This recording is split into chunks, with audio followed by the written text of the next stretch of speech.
fechar a parte de biologia aqui. Beleza. Então, vamos lá para a questão. Questão 51, galerinha. O sistema circulatório em nosso organismo é responsável pela oxigenação e nutrição das células de diferentes tecidos. Exatamente, né, pessoal? Então, para que serve o sistema circulatório? Justamente para distribuir todas a glicose, o oxigênio para dentro das células. E aí, com isso, o que vai acontecer? A gente vai ter o metabolismo acontecendo, né? Justamente respiração celular e tudo mais, produção de ATP, beleza? Então, o sistema circulatório no nosso organismo é responsável pela oxigenação e nutrição das células, exatamente.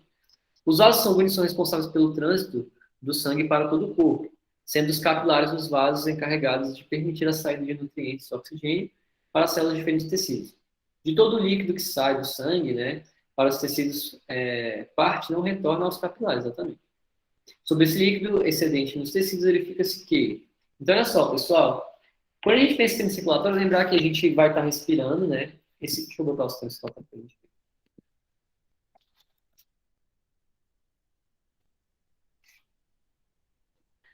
A gente vai ter justamente o quê, ó?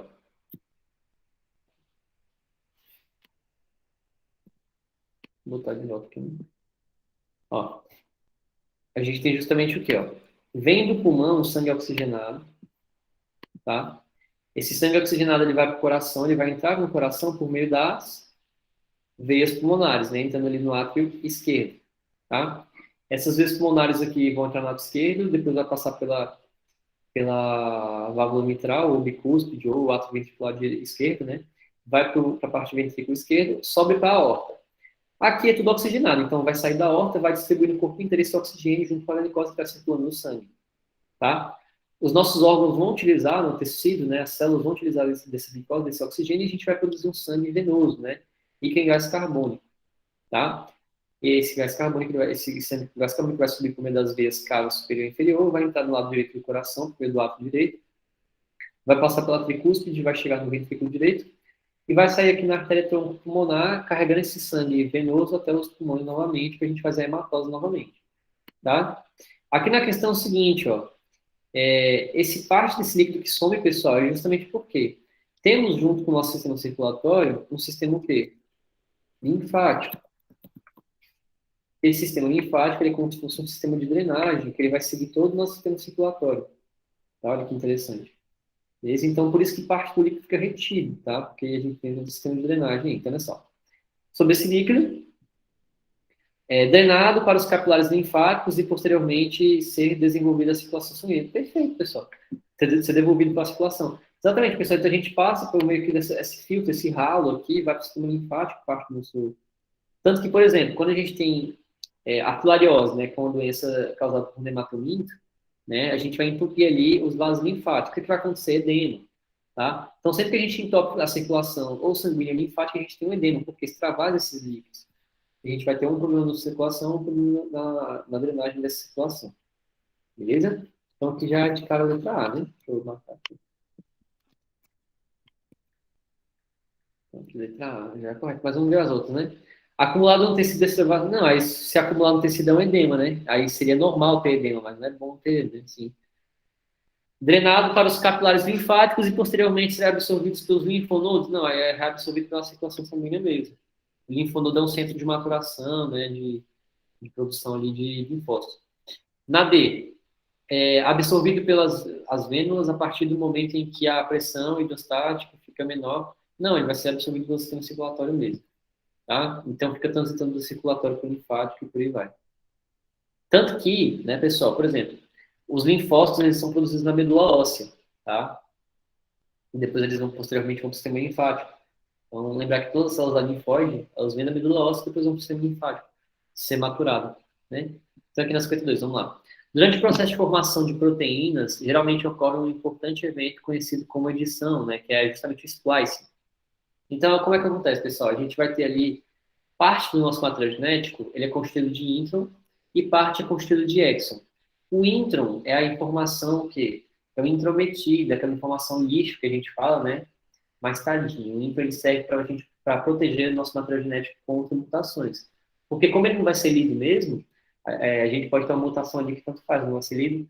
Então o intron ele está em maior quantidade justamente para proteger. O exon é a parte que a gente quer, é a parte que expressa a informação necessária para acontecer a síntese proteica, por exemplo. Então, o exon ele vai fazer o quê? A gente vai separar o intrão do exon. Deixa eu mostrar para vocês aqui o splice. A gente separa o intrão do exon.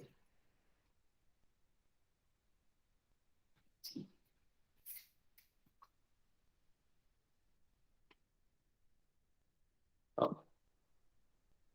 A gente tira o intrão do exon e recombina esses exons. Olha que parada interessante. Ó. Então, o exon está aqui, o intrão está aqui, a gente tira os introns e recombina esses exons. Tanto que a gente fala também, né? Tem muita questão que cobra isso. Dentro de um gene, a gente pode formar várias proteínas diferentes, porque quando a gente recombina os exons, a gente muda a ordem das bases nitrogenadas e, posteriormente, a gente tem o quê? Outra proteína sendo formada. Olha só, dá para ver ó, que a maior parte tem Y, a outra parte é exon e se recombina. Isso é o splicing, tá? Ok. Então, sobre splicing, verifica-se que trata-se de um evento que ocorre. Então, eu quero explicar, né? O DNA, na verdade, não é o DNA, né? Vai ser o RNA mensageiro, né? Isso aqui lembra que está acontecendo. Ó, onde é que isso aqui está acontecendo? A gente pegou o DNA, fez a transcrição, depois a gente vai pegar, antes de fazer a síntese proteica, a gente vai fazer o splicing. Tá? Então, isso aqui é após a transcrição. E antes da tradução, obviamente, tá? Então, DNA, não, é um RNA, tá? Não DNA.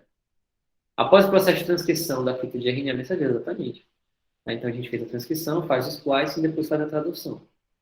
Né? Durante o processo de tradução, não, a tradução já aconteceu. Após o processo de tradução, também não. É antes. Tá? Então, entender. Questões da União bem tranquilas, né, pessoal? 53. Leia o texto e analisa. Aí vocês veem a diferença, né? As questões muito mais construídas aqui, né? Muito bem feitas. Diante dos avanços recentes da biologia molecular, tornou-se possível identificar geneticamente uma pessoa entre as várias aplicações que podemos atribuir a isso. Esse tipo de informação passou a ser utilizado em genética forense, né? Com o objetivo de elucidar crimes, como no caso de estupro. Então, a gente tem aquela questão de bater, né? Teste de paternidade também, por exemplo.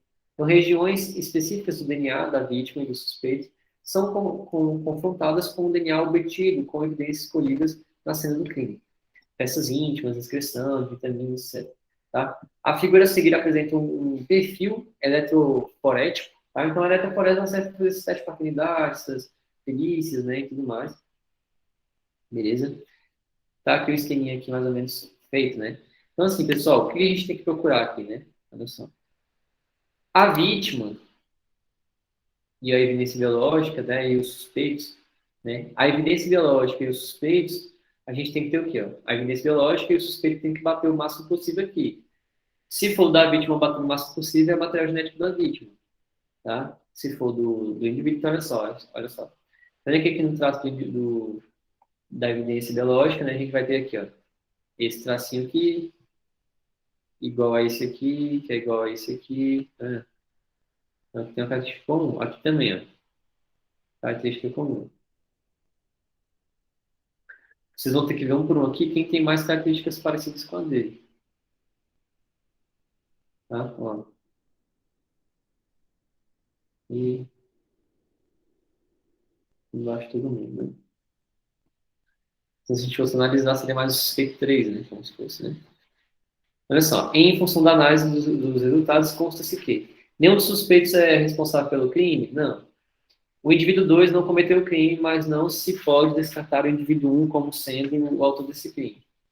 Não pode confirmar nada, né? Aqui, né? Na verdade, né? Mas aqui, o mais suspeito mesmo está sendo o 3, né? Que olha só, repete quase tudo, né? E aqui embaixo também, né? Que a gente... Na verdade é o 3 mesmo, né? Tem como não. Então vamos ver aqui, ó. Apenas o indivíduo 3 pode ter cometido o crime, segundo a evidência exatamente. Né?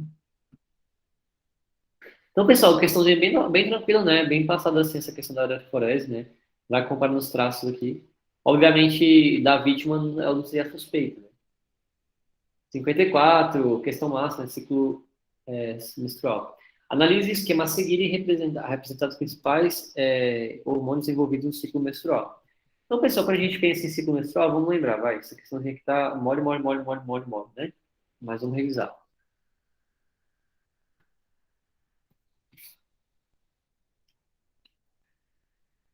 Vamos lá.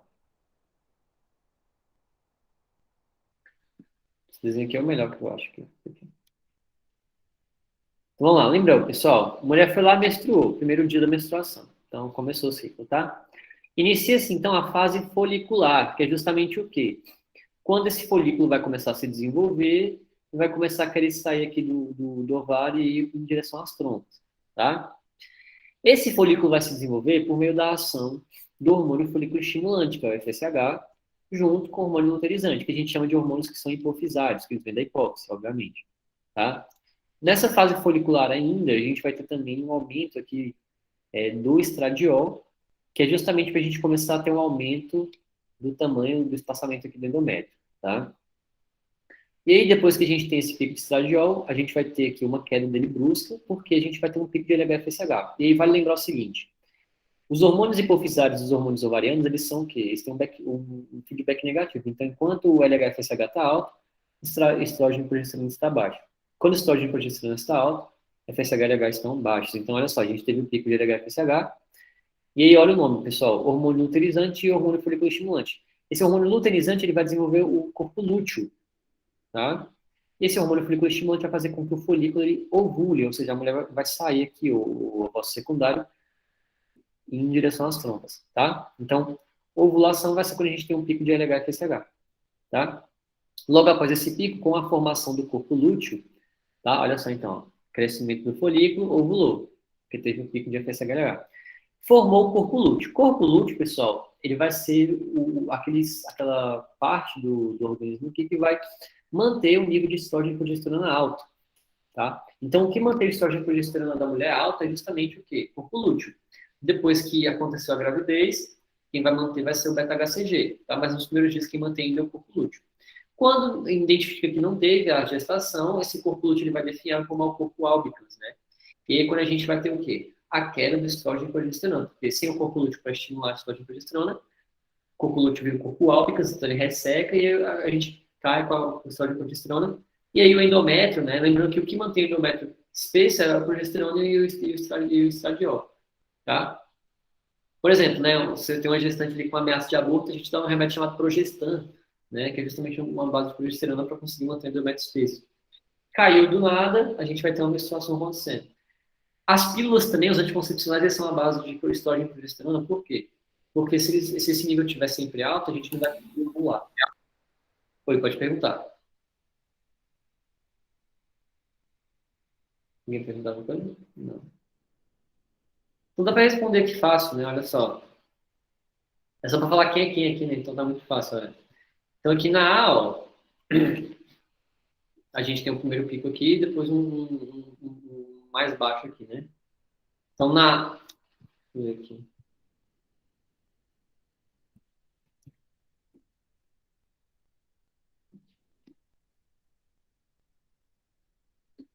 Então, olha aqui, ó. A gente tem justamente, ó, esse pico aqui é o LH, esse aqui é o FSH, tá? Então, FSH e aqui é o LH, né? Desses outros dois aqui, quem são? Ó? Esse aqui, C, é estrógeno. E aqui a D é a progesterona. Ok? Então, é fácil. Ó. A, FSH, B, LH, estrógeno, progesterona.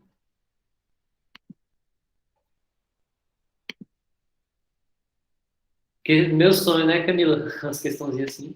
Prova muito boa, cara. Assim, bem feito, tá vendo? Bem construído, bem objetivo. Assim que tem que ser, pô. Tem que ser.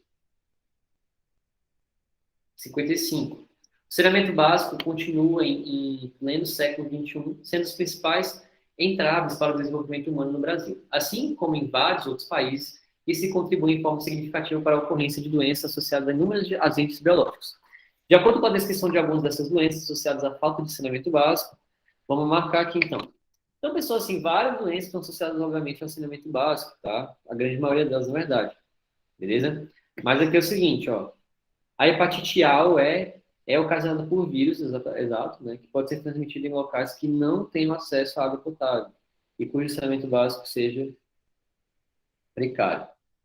Então, assim, aqui na 55, tá certo. Porque lembra assim, né, pessoal? Hepatite A e E, elas são o quê? Fecorais. Então, a gente vai consumir uma água contaminada vai conter essa hepatite. Agora, B, C e D são sorológicas, então você vai conseguir por meio de agulha, relações, né?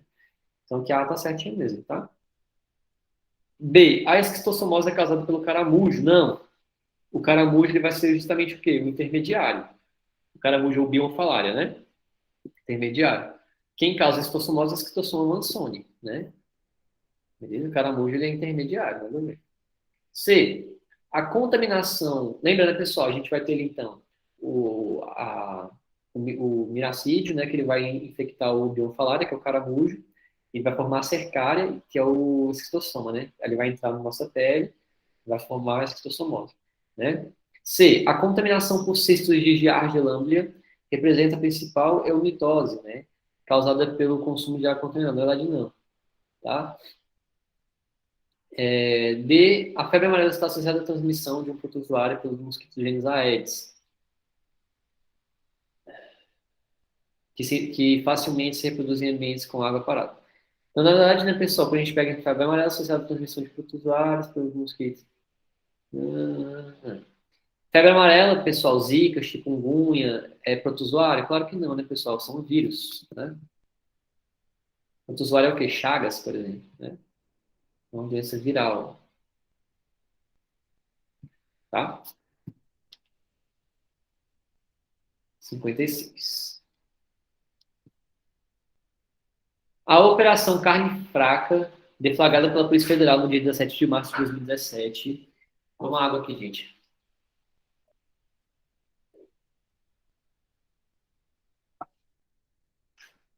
Caiu como uma bomba no Ministério da Agricultura, fazendo com que as exportações de carne brasileira caíssem em mais de 99% no dia 21 de março. Entre os problemas relacionados, além da corrupção, né, obviamente, de agentes do governo, ficou uma evidência também de alguns aspectos sanitários importantes. Em um desses frigoríficos investigados pela Polícia Federal, apresentou escutas sobre a contaminação biológica de carne. Isso ficou evidenciado pela reportagem citada abaixo. Então, a PF apresenta escutas fiscais sobre lote de 18 toneladas de peru com micro-organismo. A presença desse micro-organismo é perigosa pela saúde, mesmo em quantidades pequenas. Se o micro-organismo atinge a corrente sanguínea, pode ocorrer infecção generalizada. Cerca de 60% das pessoas contaminadas apresentam desarranjo intestinal, né? No entanto, é possível eliminá-lo cozinhando o alimento por 5 minutos. Então, pessoal, essa aqui é aquela questãozinha que até a mãe, até a nossa mãe que não está nesse ensino vestibular, acertaria, né? O pessoal falou muito, assim, nessa época aqui dessas carnes, né, sem procedência, a gente sabe que a gente fala de quê? Carne crua, de ave, ovo. Então, ovo e carne de ave, tá? Lembrar o quê? A principal infecção que vocês têm que tomar cuidado ali em relação à bactéria que é a salmonela, tá? Agora aqui, né, obviamente eles colocam umas coisas nada a ver. Tamoeba coli, tá? Que é causada pela água contaminada. Ascaris lumbricoides, né, a lombriga, né, pessoal? Também, né, a contaminação por meio, você vai consumir o ovo na água contaminada. Tenha a ser contraído por meio da carne mal passada, tá? É um verme também, um mítico, então no caso que é a salmonela mesmo, ok?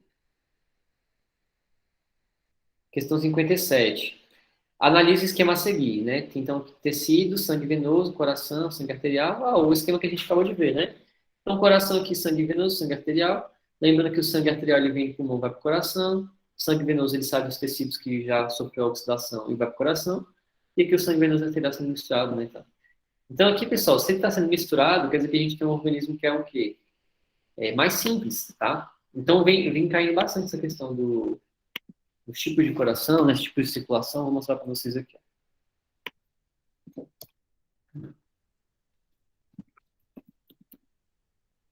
Peixe, anfíbio.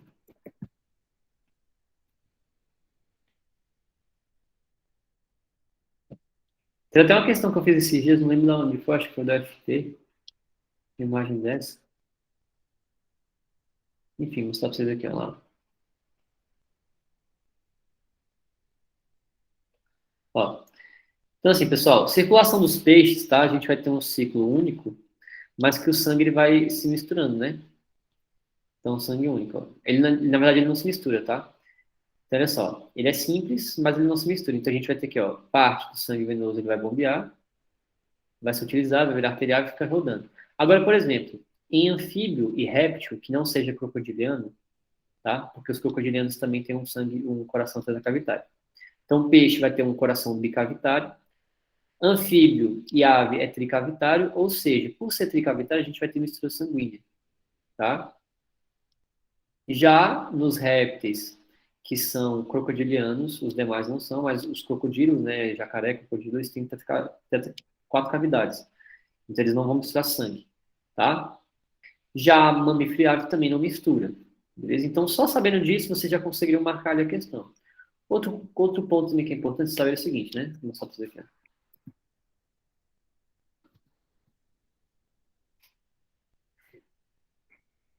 Quando a gente tem essas misturas acontecendo, tá? A gente fala que é incompleto, beleza? Então, justamente o quê? Como vocês desenham ali. Anfíbio e réptil vai ter essa mistura porque são tricavitários. Já peixe, os crocodilianos, ave e mamífero, como eles são tetracavitários, os três, e o peixe é bicavitário, mas ele não tem mistura de sangue, por ter um ciclo mais simples, tá?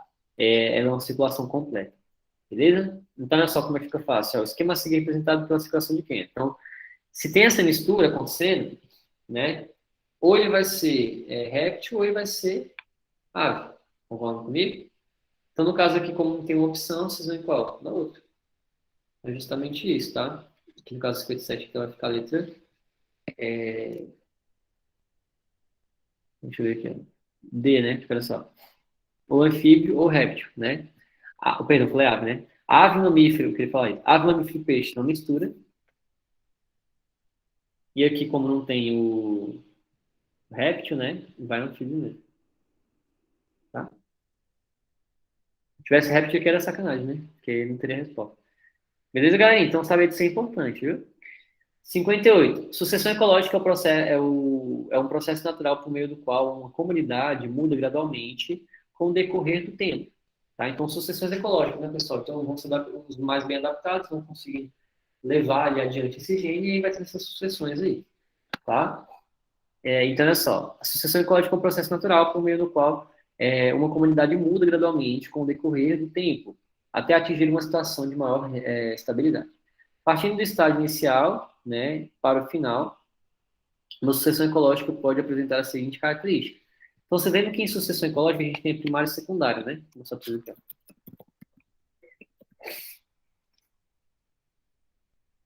Ó. A gente tem, por exemplo, né, uma sucessão primária é aquela que ela é formada espontaneamente ali. Secundária é depois que aconteceu a queimada, nos matamentos, e depois, aí a gente teve ali novamente a natureza voltando. Aí seria secundário, tá? Então, justamente isso, né, pessoal? A gente vai começar ali com seres mais simples até conseguir evoluir para um... Olha só. A essência, né, que é o início, a essência, né, como se fosse. Aí tem essa parte que é a série, né, que seria como se fosse o intermediário disso, e o clímax seria o desenvolvimento completo, né? Então, olha só, na 58, ele fala aqui, ó, o aumento da relação, a partir do estágio inicial, que é a essência, para o final, que é o clímax, a construção ecológica pode apresentar a seguinte característica: aumento da relação de produtividade bruta barra respiração. Então, pessoal, quando a gente pensa em plantas, né, a gente tem que pensar que elas vão produzir oxigênio e também vão absorver gás carbônico, né? Mas aí aqui não tem nada a ver com o que a gente quer, né? Na B, diminuição da relação da produtividade líquida barra biomassa, tá? E é justamente isso, por quê? A gente está falando em quantidade, tá? Claro que vai ter em contrapartida também essa questão da absorção e tal, mas é mais questão da líquida, produtividade líquida e biomassa, tá? Ou seja, quantidade. Vocês veem aqui, ó, vai enchendo a quantidade, para a gente pensar em situação ecológica, quantidade, tamanho, massa, tá? Biomassa. A B está mais correta. Na C, diminuição da biomassa? Não, aumento, né? Aumento da produtividade líquida? Não, produtividade líquida e biomassa, beleza? 59. Leia o texto a seguir. Quando eventos aleatórios causam flutuações imprevistas nas frequências alênicas, né, em uma geração para outra, especialmente em populações pequenas, e não tenham relação com a seleção natural. Então, olha só, pessoal, quando a gente pensa em seleção natural, você tem que lembrar do querido pai da biologia que é o Darwin, né? Seleção natural. Pode levar à diminuição, mas lembra que a gente não tinha genética ainda nesse estudo do Darwin em si. A gente vai ter o neodarwinismo que vai ter a genética de Mendel sendo agregada a ela, né? Então, pode levar à diminuição da variabilidade genética e o aumento da frequência de alelos deletários, né? Assim, pode ser eliminada a população de um gene vantajoso e mantido outro por causa de uma doença em forma aleatória. Quando essa frequência com um alelo aparece em uma população, é alterada, perdão, por um acontecimento aleatório. Dizemos que ocorre um processo D. Então, é só, pessoal, essa questão é muito legal, beleza? Então, quando a gente tem uma frequência de um alelo que aparece em uma população, ela é alterada, que é justamente isso, né, pessoal? Se eles vão se adaptando, a gente em algum momento esse alelo se altera, tá? A gente vai ter uma derivação. O que é uma deriva? Algo que é decomposto, a gente derivou ele. Alguém pergunta essa questão esses dias, acho que a pessoa devia estar bem fazendo a prova do com ele. Olha só, uma deriva genética é justamente o quê? Eu vou derivar, vou separar, né? Tem os derivados, aí o pessoal pergunta, né? Tem os derivados do leite, né? Tem a derivada da física, mas aqui é uma derivada genética. A gente vai decompor esse material genético. Por quê? Imagina o seguinte: eu tenho ali indivíduos, né? Imagina, tem girafa com pescoço longo e girafa com pescoço curto. Isso é a população genética ali. As girafas com pescoço longo, elas conseguem se adaptar melhor porque elas conseguem comer as folhas das árvores mais baixas e mais altas. As com pescoço pequeno só comem das mais baixas, entendeu? Então, essas com pescoço maior, elas vão ficar mais bem adaptadas e vão sobreviver e vão levar suas vidas adiante. Isso é uma deriva genética. Tá? Quando a gente separa também indivíduos por meio de sua localização geográfica, também a gente pode derivar, fazer uma derivada genética. Então, a divisão, um derivado. Quando a gente tem um lançamento oblíquo, né, a gente não deriva em parte de movimento uniforme e outra parte de movimento uniformemente variado, mesma coisa. Tá? Então, a 60, quando nos referimos a um osso se relaciona com outro, significa dizer que os ossos estruturam assim, uma articulação ou juntura, né? Beleza? Uma forma de articulação entre os ossos estabelece um grau de liberdade, tá, do movimento. Então, okay. De movimento possível, que pode ser praticamente 0 até 360. A anatomia das articulações depende da relação dos ossos, né, e sua classificação baseia-se em dois critérios básicos: presença ou ausência de espaço entre os ossos relacionados a uma articulação, chamado de cavidade articular, e do outro tipo de tecido conjuntivo que une os ossos. Um exemplo de articulação sem cavidade articular que está entre é. Então, olha só, pessoal. Então, até a questão disso aqui, né, pessoal? A gente tem o osso e tem os anexos aí, né? Todo órgão tem um anexo, né, pessoal? Então, olha só. Quando a gente pensa, por exemplo, um exemplo de articulação sem cavidade articular que está entre. Olha só. Um osso carpal e um osso metacarpal. Deixa eu mostrar para vocês aqui. Ó. Metacarpo e carpo é mão e pé, tá? Então, justamente são ossos que nem se mexem, tá? Agora, quando a gente pensa assim, né, pessoal? Ombro e quadril e pelve, né? No caso, a gente vai ter justamente esses movimentos mais livres, tá bom? Então, assim, aqui no caso, acho que seria mais o osso do quadril mesmo, né? Que é o falange, são os dedos, né? Falange, ele tem um movimento só assim, né? Ele não consegue ir para o lado para o outro. O falange é um movimento unidimensional. Deixa eu mostrar para vocês aqui, ó. Movimentos dos ossos. A gente pode ter um movimento mais unidimensional, ó, que são os ossos que a gente chama de são sinartroses, né? Então, sinartroses são justamente o quê? Imóveis, tá? Então, no caso, os ossos do crânio, os ossos do carpo, metacarpo, tá? A gente tem as diartroses, né? Que conseguem fazer um movimento tipo os falanges, o joelho, o cotovelo, que é como se fosse um movimento único, tá? E os anfiartroses, né? Que eles conseguem fazer os dois movimentos, tá? Que no caso seriam os ossos do quadril e as vértebras. Então, aqui no caso ele cria uma anfiartrose, né? Que justamente seriam os ossos do quadril, beleza? Aqui, ó. Os ossos do joelho eles vão ser igual aos das falanges, né? Eles são de artrose, tá bom? Você quer bom, é bacana ficar na faculdade. Você quer coisa de faculdade já, né? Beleza, então até aqui, galerinha. Tem outra questão também da minha vacina, entende? Show de bola então, né, pessoal?